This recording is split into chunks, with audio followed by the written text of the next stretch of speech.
Bonjour tout le monde, ici Annie de la chaîne Une lectrice compulsive. Aujourd'hui, je vous retrouve pour faire mon bilan du Salon du livre de l'Outaouais qui a eu lieu le dernier week-end du mois de février. Cette année, j'en ai profité d'y aller les 4 jours. C'était quand même assez intensif parce que normalement, j'essaie d'y aller peut-être 1 ou 2 journées. Mais cette année, vu que ça faisait comme 3 ans qu'il n'y en avait pas eu, l'année passée, en plus, on était le seul salon qui avait été annulé à cause de Micron. Donc là, je voulais vraiment profiter pour pouvoir voir le plus d'auteurs possible. C'était quand même assez enrichissant, mais intensif aussi. J'étais encore même en train de m'en remettre 2 semaines après. Mais là, je vais vous présenter 7 livres que je me suis achetés pendant le salon. J'espère avoir le temps de les lire avant la fin de l'année parce que là, plus que ça va, plus que ma pile augmente. Ensuite, j'ai jamais osé compter. Je sais pas si vous les comptez, mais vous me laisseriez savoir combien vous en avez. J'essaie vraiment de me limiter parce qu'il y en a des livres, ça fait 3 ans que j'ai dans ma pile et que j'ai pas eu le temps de lire. Donc là, je me suis promis, je n'achèterai pas avant celui de Québec si je vais cette année. Parce qu'encore là, il y a des auteurs qui vont être présents, puis je vais pouvoir en profiter de me faire signer les livres. C'est un peu pour ça que je n'avais acheté à celui de l'Outaouais. Donc oui, on est quand même le 3, pour ceux qui ne le savaient pas, c'est quand même le 3e plus grand salon au Québec. Je sais qu'on n'a pas, ça ressent pas, tout le monde va à Montréal ou à Québec. Outaouais, c'est rare, je vois des échos de ce salon-là, à part dans les médias de ma région. Donc, c'est pour ça que je voulais un petit peu aussi vous en parler, puis peut-être vous convaincre de venir à la prochaine édition, parce que je sais pas pour vous, mais si vous êtes allé, vous me le direz, mais moi j'avais l'impression qu'il y avait un petit peu plus de monde cette année, mais c'est peut-être aussi parce que ça fait longtemps que j'ai pas été à des gros événements, mais ça donne l'impression que tout le monde sort en même temps depuis la pandémie, donc on a quand même été, je pense qu'on a été 22 000 cette année qui ont été, donc ça avait l'air d'être quand même une assez grosse édition. Donc, je vais commencer par vous présenter les 7 livres. Mais il y en a 2 qui sont un tome 1 et 2, donc ça va aller un petit peu plus rapidement. Celui que je vais commencer, c'est le tout nouveau livre de Marie Potvin. Elle a commencé une nouvelle série chez les Malins. C'est 1000 pages plus tard. Et le tome 1 s'appelle « Je n'ai toujours rien compris ». C'est un roman quand même jeunesse. Mais après avoir lu la 4e de couverture, je me dis que je me reconnaissais dans le personnage principal. Donc j'ai décidé de lui donner une chance. D'ailleurs, j'adore tous ces romans adultes. J'ai quand même lu quelques tomes des filles modèles aussi. Puis même les filles modèles, si vous avez une adolescente à la maison, c'est une série que je vous recommande. Même pour les adultes, mais c'est juste qu'après, je pense que j'ai lu 5 ou 6 tomes. J'ai décidé d'arrêter parce qu'à un moment donné, c'est difficile aussi de rester à jour quand la série elle augmente aussi rapidement. D'ailleurs, moi vraiment, j'ai une grande admiration pour elle parce qu'écrire autant, je sais pas comment qu'elle fait. Ça doit pas être évident non plus de vouloir d'être capable de se renouveler à chacun des livres. Donc, juste pour ça, je pense elle mérite vraiment c'est une auteure qui mérite d'être découverte si vous ne la connaissez pas encore. Puis je vais vous faire une petite lecture de la 4e de couverture de cette nouvelle série-là. Dans la vie, j'ai 2 ambitions. La première, dévorer tous les romans de mon interminable pile à lire. Et la deuxième, ne pas me laisser détourner de mon objectif. Bon, ça revient à ce que je vous disais au début. Ça devient compliqué quand mon nouveau voisin désagréable semble tout faire pour attirer mon attention. On dirait qu'il fait exprès pour toujours se trouver sur mon chemin. Et parce que malheur ne vient jamais seul, dans mon cours d'art plastique, je suis coincée à la même table que le pire trio, Mathéo, Jules et Roanne. Ils ont toujours été invivables, mais cette fois ils dépassent les bornes. Lorsqu'une série de méfaits mystérieux sont commis contre Mathéo, je ne sais plus quoi en penser. Est-ce que j'aurai un allié caché dans l'ombre? Donc, comme je disais, vu que la personnage principale, c'est une lectrice un peu, pour pas dire compulsive, ça me donnait envie de découvrir cette histoire-là. J'espère que ça va vous donner envie aussi, parce que souvent, même si c'est le public qui est pour ados, les adultes peuvent aussi vraiment embarquer dedans. Il y a quand même quelques séries que moi j'adore, que je vous en ai pas mal déjà tous parlé dans mes vidéos, mais sinon, vous pouvez visiter mon blog si jamais vous cherchez des suggestions. La deuxième, c'est Ce qui se passe au camping reste au camping d'Amélie Dubois, qui a été publié chez les éditeurs Réunis. Moi, je l'avais justement découverte grâce à une table ronde où elle parlait de son roman Ce qui se passe à Cuba reste à Cuba. C'est le 5e de cette série-là, donc le 2e avec les conjoints. Et les 3 professeurs, ben, c'est des professeurs de Gatineau, donc c'est pour ça que c'est un peu une série qui m'interpelle, parce que pour une fois, au moins, il y a des professeurs de ma région. À chaque fois aussi, par contre, ça se passe dans un lieu différent. Puis, l'auteur ressort des clichés, tout ce qu'on pourrait imaginer qui pourrait se passer de pire dans un camping va probablement se dérouler dans ce livre-là. Mais c'est quand même une très bonne... Je trouve que j'aime beaucoup son sens de l'humour. Donc, si vous voulez vraiment passer un bon moment, rire, puis peut-être même penser à quelqu'un gaffe à éviter pendant votre prochain voyage de camping, je vous le recommande. Je pense que, dans le fond, sûrement vous connaissez déjà la série, puis elle est très reconnue dans le monde de la chiclite. Puis si jamais vous la connaissez pas encore, ben je vous recommande de commencer par justement cette série-là, ce qui se passe à... Ça va être une bonne façon de découvrir la plume de l'auteur.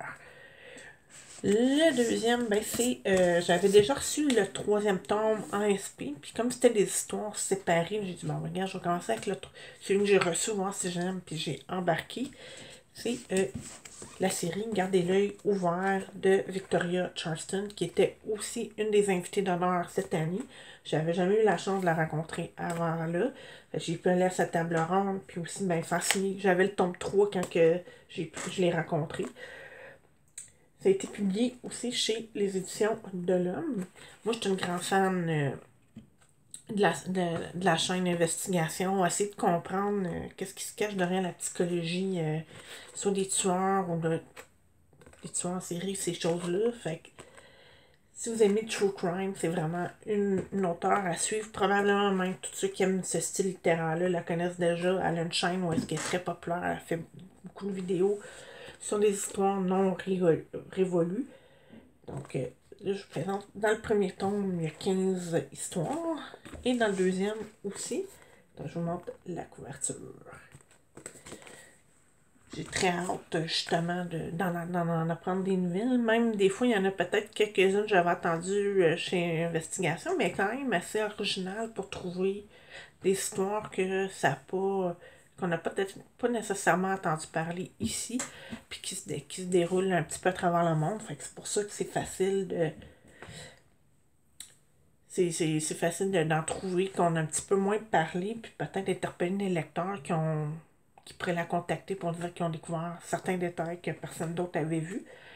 Et la bonne nouvelle, comme je disais, vu que c'est comme 15, le troisième, il y en a 20, c'est l'histoire séparée. Fait que vous n'êtes pas obligé de les lire d'un trait. Fait que quelqu'un qui n'a pas énormément de temps pour lire, c'est parfait, un petit peu comme un recueil de nouvelles. Tu lis une histoire, tu passes à la prochaine un peu plus tard. Tu n'as pas besoin de te souvenir de la première pour pouvoir poursuivre la lecture du livre. L'autre que je me suis procuré, ben, c'est une auteure que je connaissais depuis que j'ai commencé à faire du yoga. Elle donne beaucoup de mon truc sur le bien-être, à passer à travers plusieurs épreuves, elle aussi. Fait que ça l'aide beaucoup à trouver des trucs pour gérer l'anxiété, le stress, tout ça. Il s'agit de l'auteur Nicole Bordelot. Fait que si vous êtes un ou une yogi comme moi, vous la connaissez probablement.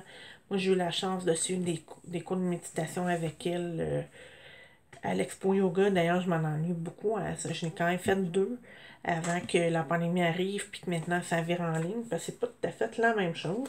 D'ailleurs, j'ai même eu la chance de la remercier parce que j'ai quelques DVD avec elle que j'ai fait pendant la pandémie, pendant que le gym était fermé. Mais au moins, je pouvais continuer à faire mes pratiques de yoga avec, avec elle. Puis, il y a aussi des très bonnes méditations que vous pouvez trouver sur sa chaîne YouTube. Celui-là, ça a été publié chez Édito. C'est Guérison intérieure. Je vais vous faire un petit résumé parce qu'en fait, il y en a qui vont dire oh mon Dieu, là, c'est psychédélique, ça va aller vraiment. C'est exagéré, mais justement, c'est pour ça que moi, je l'aime beaucoup parce qu'elle reste quand même dans le réalisme puis que tout le monde peut trouver quelques trucs qui vont pouvoir utiliser dans sa boîte à outils.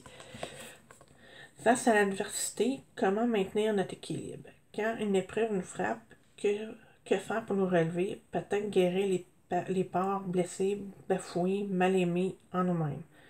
Comment oser dire oui à la vie sans peur ni résistance?